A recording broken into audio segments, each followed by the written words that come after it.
embolden those who did go and make a stand. If we hadn't done that, the councils would have gone on a propaganda offensive and said, oh, we've got thousands of court orders, we're on the ascendancy and all the rest. It's a little bit like that in this case. We have to organise against the implementation of meters. Raise the sights of people, if you like, give people a little bit of confidence. We don't know how that's going to pan out, but I think as a very first step, we have to have the approach that when we get word that meters are going to be installed in a particular area, that there will be meetings in the area, that there will be leaflets and material put out, and that we would call to people to respond to that and come out and resist the installation of meters. Will that work?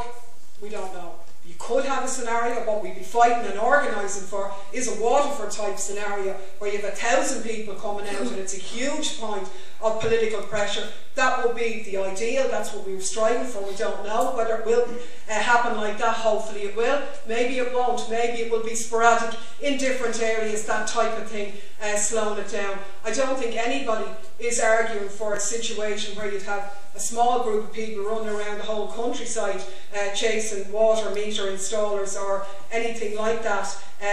We just don't know whether the response will be there or not. But I think there is a lot of evidence out there to say that the mood on this issue maybe is a bit different and maybe a good bit stronger than it was maybe when they brought the bin tax in at the height of the boom.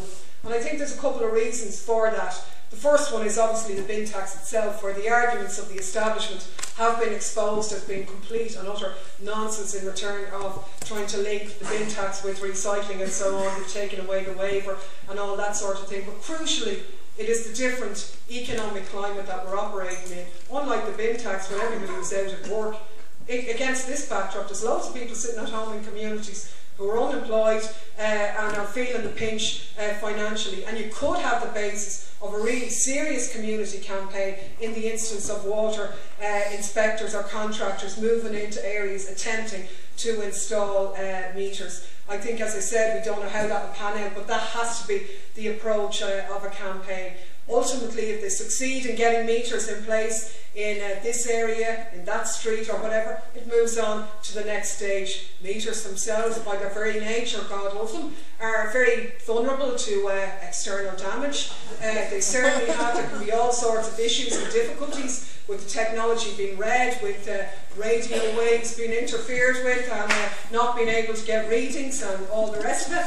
And there are many different ways. We even have the scenario, which is possible, probable in my opinion, where at a certain stage in the height of that battle and that type of a campaign of resistance in various communities at different times to the installation of meters, that the establishment will say, okay, we're not putting meters in here, we'll go away, but now your bills are going to be 700. Whereas if you had a water meter, you could have brought it down to 500.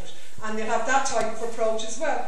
Our attitude in that is that if we've developed the basis and the arguments and we've won the arguments on non-payment, well, it doesn't matter then if your bill is 700 or 500. If you're determined that you're not going to pay that anyway, well then that's the strength of your opposition. So we don't really know the exact details or which will come first, if you like. On the one hand, if there's no charge first and they move to install meters, it might be a little bit more difficult on a level because the issue hasn't registered with people, they haven't got a bill, so they don't really, the meter might seem a little bit obscure. On the other hand, if the meter is seen as the forerunner for a charge, well then people might be quite angry and agitated to come out and stop it, seeing that if the meter comes in, then the charge will follow.